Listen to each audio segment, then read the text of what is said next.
पुढची बातमी पाहत नारायण राणेंची काळजी शिवसेनेनं करू नये. प्रवीण दरेकरांनी दीपक केसरकरांना सल्ला दिलाय. नारायण राणेंचं महत्त्व कमी करण्याचा प्रयत्न होतोय. दीपक केसरकरांनी हा गौप्यस्फोट केला होता.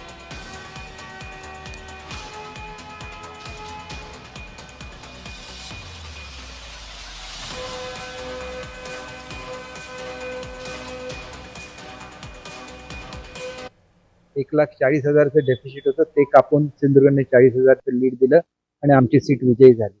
त्यांची इच्छा होती की इथं महायुती व्हावी. त्यांचं महत्व संपवायचं आहे. मी समजा सावंतवाडीचा आमदार म्हणून 4 वेळा निवडून आलो असेल, माझं महत्व संपवायचं आहे. असे अनेक गट आहेत. निलेश साहेब मालवणमधून निवडून आले. असं दाखवायचं की जणू काय फक्त आम्हीच त्यांना निवडून आणलं म्हणून आम्ही आज विजयी होऊ शकलो.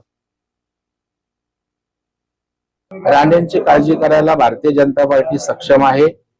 त्यांचा मुलगा नितेश राणे आमच्या त्या सिंधुदुर्गचं नेतृत्व करतोय. त्याच्यामुळे हा कुठल्याही प्रकारचा राणेंना बाजूला करण्याचा विषय नाहीये. राणे साहेब मुंबईत भारतीय जनता पार्टीच्या ऍक्टिव्हिटीमध्ये सक्रिय आहेत.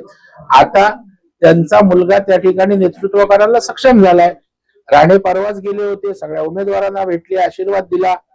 आता शेवटी त्यांची भूमिका ते निभावत आहेत.